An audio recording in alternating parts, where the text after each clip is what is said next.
Et salut tout le monde, c'est MT, j'espère que vous allez bien. Aujourd'hui on va parler ventilateur et oui, on va sélectionner, je vais vous aider dans cette vidéo à sélectionner du coup vos ventilateurs pour votre configuration ou votre système de refroidissement.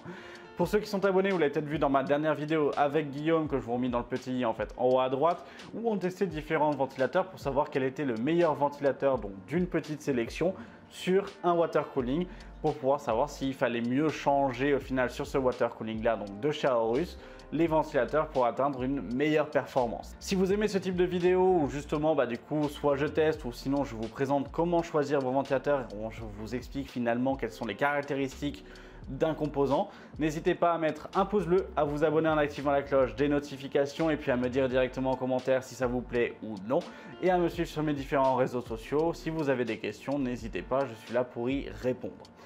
Avant de commencer dans le vif du sujet, cette vidéo est sponsorisée par le partenaire de la chaîne qui est YourCDKey. Donc je vous mets un timecode directement si vous souhaitez passer la sponsor. Sinon je vous dis à dans une minute pour parler ventilation.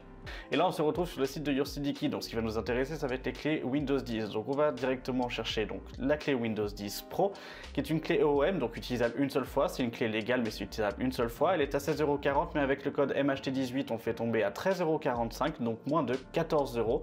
Personnellement moi j'utilise directement ma carte parce que du coup en soi j'ai confiance et que j'ai acheté plusieurs clés chez eux, donc du coup il n'y a pas de souci. Donc avec FasterPay il faudra juste créer un petit compte à côté pour enregistrer votre carte et puis c'est tout. Après on retourne directement dans notre espace personnel, on va cliquer sur voir la clé secrète pour pouvoir voir toute la partie de la commande, puis en descendant on va avoir obtenir la clé, donc on clique sur obtenir la clé, on ouvre les paramètres après d'activation de Windows tout simplement, on fait un gros copier-coller de la clé et on active directement Windows et Windows est activé du coup pour moins de 14 € grâce à YourCDKey. Donc voilà, profitez-en bien.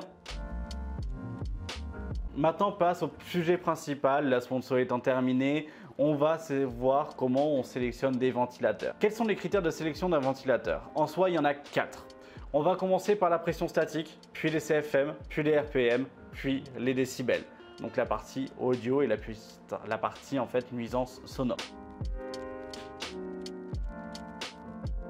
Qu'est-ce que la pression statique? La pression statique, c'est simplement la capacité d'un ventilateur à déplacer un volume d'air dans un endroit, j'allais dire, restreint. Plus vous avez une pression statique haute, plus votre ventilateur sera performant pour pouvoir déplacer l'air et donc de pouvoir traverser les éléments et donc finalement de pouvoir être plus performant sur un rad de water cooling, sur un ventirad directement. En quoi c'est important, vous allez me dire? Eh ben c'est ultra important. Plus vous avez d'air qui passe et plus votre ventilateur est performant pour pouvoir faire traverser l'air, plus vous allez augmenter la surface de contact au niveau des ailettes, soit du radiateur, soit du ventirad, et donc vous allez permettre un échange calorifique plus important avec l'air frais et la partie donc de chauffe des ailettes.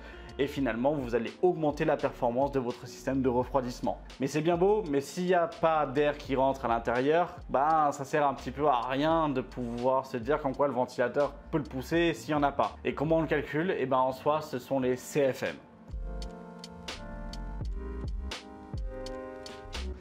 Les CFM, donc cubic feet minutes, ou finalement, si vous les multipliez par 1,75, ce sont les mètres cubes par heure.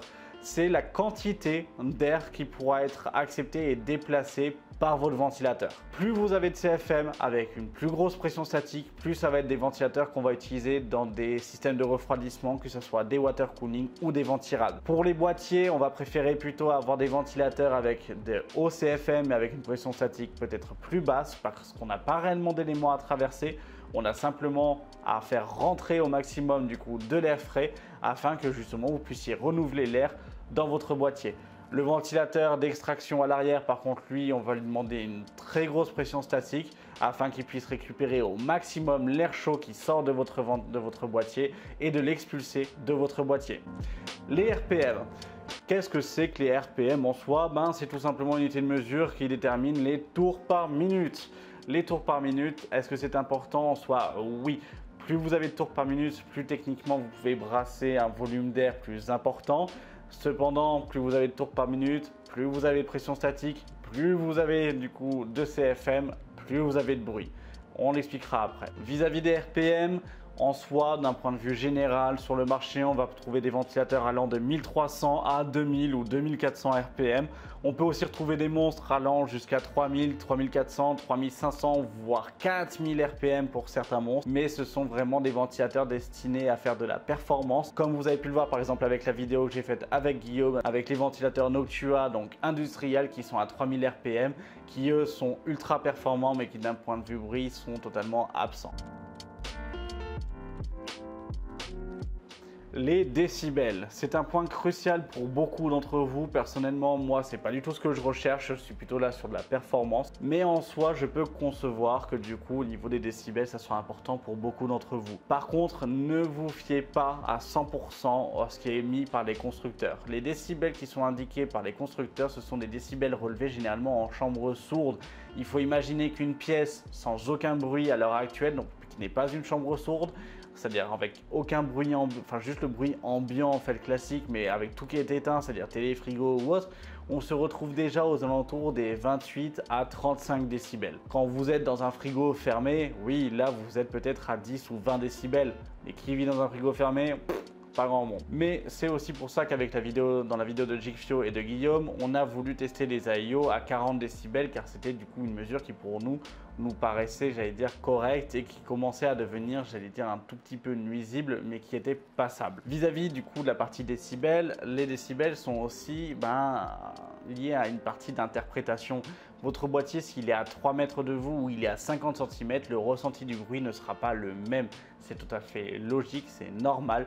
Donc ça, il faut aussi le prendre en compte en fonction d'où est placé votre boîtier. Votre boîtier aussi va jouer dans la partie des décibels car votre boîtier est une caisse de résonance. Vous avez des boîtiers par exemple de chez Cooler Master avec les Silencio ou certains boîtiers de chez Be Quiet qui ont des mousses acoustiques à l'intérieur qui permettent de justement essayer d'étouffer au maximum le bruit. Mais ça reste aussi quand même des solutions qui sont pas non plus ultra bénéfiques pour la partie performance parce que votre flux d'air dans votre boîtier finalement est mauvais. Pour vous expliquer d'où vient le bruit d'un ventilateur, c'est pas tellement le fait que l'hélice elle tourne et que ça soit un bruit de roulement que vous entendez.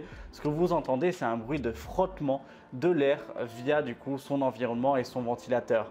Les ventilateurs chez constructeurs, comme j'ai dit avant, sont testés en chambre sourde et donc ils ne sont pas testés avec un mouvement de résistance. Vous placez un ventilateur comme celui-ci tout seul dans une chambre sourde, il va peut-être faire du 40 à 50 décibels en fait dessus, alors que dès que vous allez poser sur un AIO, on sera plutôt à 50 ou 60 décibels parce que vous avez une résistance et parce que vous allez créer un sifflement dû à la pression statique et dû au CFM des ventilateurs. Conseil dans le choix d'un ventilateur, très sincèrement, si je peux vous conseiller, si vous cherchez de la performance, prenez un ventilateur avec une pression statique haute et des CFM hauts avec des RPM qui vont en conséquence.